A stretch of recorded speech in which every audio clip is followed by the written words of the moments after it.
ऐसा है, अगर जब भी कोई फ्री दे रहा है ना, एक चीज का ध्यान रखना चाहिए, फ्री दारू भी दे रहा था। तो उन जो महिलाएं बसों में बैठ के जा रही है ना, उनके बच्चों को फ्री में दारू पीना भी सिखा रहा था।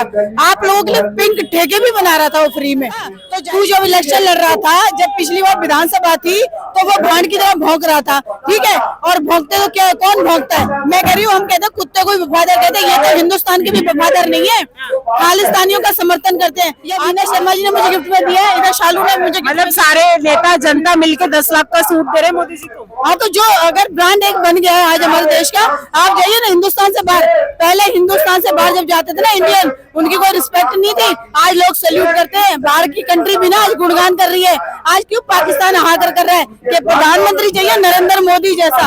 आज हर कंट्री, और क्या, और दूर कर जाते हो, जो युद्ध हुआ था उसी में देख लिया था ना।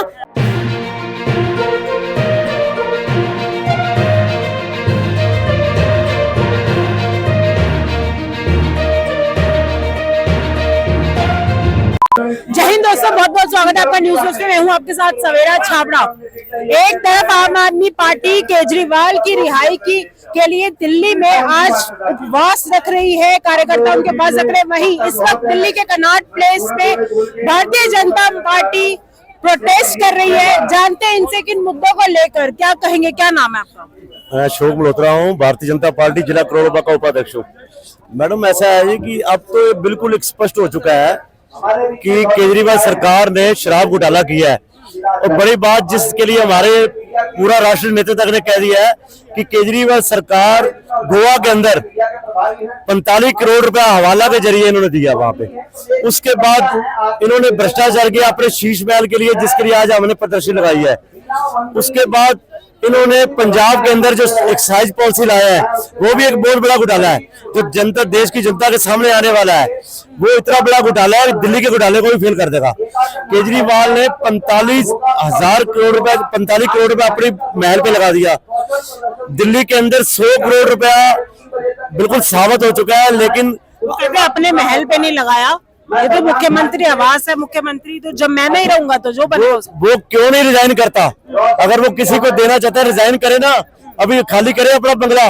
उस बंगले पे चिपक के बैठ गया, जबकि संविधान में कहीं नहीं लिखा हुआ कि वो उसको बंगला खाली कर देना चाहिए।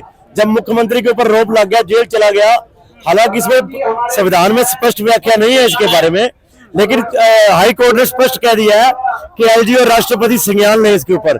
तो उसको नैतिकता भी कुछ होती है।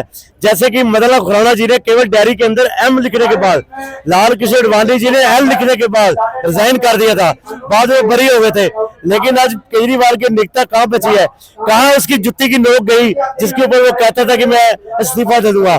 आज हमारे जो राष्ट्रीय कवि है वो कहते हैं कि इससे बड़ा घटिया आदमी कोई नहीं है, खालिस्तान का समर्थक है। इसको खालिस्तान समर्थकों से पैसा मिलता है, कनाडा से इसको करोड़ों रुपया मिल रहा है देश को तितर-बितर करने के लिए। फंडिंग होती है। हाँ, फंडिंग होती है इसको, फंडिंग से ये जो कर रहा है। मुझे बताइए, चलिए ठीक है, आज से पहले भी मुख्यमंत्री आवास था, इतने मुख्यमंत्री आए गए चले गए, लेकिन किसी ने भी तोड़ के उसको शीश महल तो नहीं बनाया ना। स्विमिंग पूल के अंदर फिल्टर पानी तो नहीं लगाया ना। यहाँ दिल्ली वालों को पीने के लिए पानी नहीं है, उसके यहाँ आरओ वाला पानी नहाने के लिए आ रहा है। तो ये सोचने वाली बात है। जो आदमी ये कहता था घोड़ा नहीं लूंगा, गाड़ी नहीं लूंगा, बंगला नहीं लूंगा, और क्या है, सिंपल आदमी की तरह रहूंगा, आम आदमी बनकर आया हूँ, तो रहिए ना आम आदमी बनकर। दिल्ली की महिलाएं हमारे साथ है, आप भी महिला हैं, तो क्या कहेंगे? महिलाओं को बहुत फ्री सुविधाएं दी। ऐसा है, अगर जब भी कोई फ्री दे रहा है ना, एक चीज का ध्यान रखना चाहिए, फ्री दारू भी दे रहा था। तो उन जो महिलाएं बसों में बैठ के जा रही है ना, उनके बच्चों को फ्री में दारू पीना भी सिखा रहा था। आप लोगों के लिए पिंक ठेके भी बना रहा था वो फ्री में। तो जाइए ना, क्यों नहीं, किसने मना किया है? फ्री की सुविधा जब भी ली है ना किसी ने, अंग्रेज भी आए थे, चाय फ्री में पिलाई थी ना, आज वो हमारे घर की जान बन गई है चाय। हम चाय के बगैर, सुबह होती है हमारी तो चाय पीते हैं, सोते हैं तो हम चाय पीते हैं। तो जब भी आप फ्री की चीजें बांटोगे वो नुकसान ही दोगी।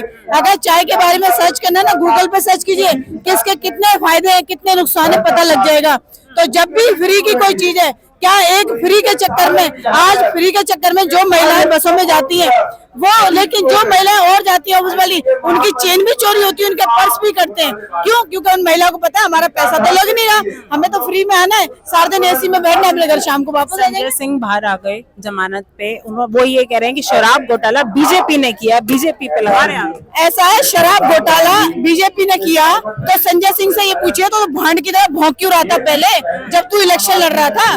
तू जब इलेक्शन लड़ रहा था, जब पिछली बार विधानसभा थी, तो वो भांड की तरह भौंक रहा था, ठीक है। और भौंकते तो क्या, कौन भौंकता है? मैं कह रही हूँ, हम कहते हैं कुत्ते को भी वफादार कहते हैं, ये तो हिंदुस्तान के भी वफादार नहीं है, खालिस्तानियों का समर्थन करते हैं, आतंकवाद की भाषा बोलते हैं, भारत के टुकड़े करते हैं। ऐसे ये देश के वासी है ना, काय के देशभक्त है। अन्ना हजारे जो मोदी जी के खिलाफ बोलेगा वो आतंकवाद, ना आतंकवाद। ऐसा है, मोदी जी एक ऐसा शख्स है, मोदी जी हमेशा देश के विकास की बात करता है, सारे भाई बहनों की, वो किसी पर्टिकुलर किसी मजहब की बात नहीं करते। पहली बात तो वो हमेशा ये कहते हैं, जब भी देश से वहां से भाषण होता है ना, वो सबके विकास की बात करते हैं। और आज अगर मोदी जी का इतिहास उठा के देखना है ना, तो बताइए मोदी जी के कितने बंगले हैं, बताइए ना। मोदी जी ने कौन से शीश महल के अंदर है, जो सरकार का बंगला है, उसके बाद भी आज भी अपनी सबसे उनके 10 लाख के, वो उनके 10 लाख के सूटों पे सवाल उठाते हैं। 10 लाख का सूट, बहन जी आप मुझे सूट दोगे तो मैं पहनूंगी। तो 10 लाख का सूट आपने गिफ्ट में दिया है ना, या वीना शर्मा जी ने मुझे गिफ्ट में दिया है, इधर शालू ने मुझे, मतलब सारे नेता जनता मिलके 10 लाख का सूट दे रहे हैं मोदी जी को। हाँ, तो जो अगर ब्रांड एक बन गया है आज हमारे देश का, आप जाइए ना हिंदुस्तान से बाहर, पहले हिंदुस्तान से बाहर जब जाते थे ना इंडियन, उनकी कोई रिस्पेक्ट नहीं थी, आज लोग सैल्यूट करते हैं। बाहर की कंट्री भी ना आज गुणगान कर रही है।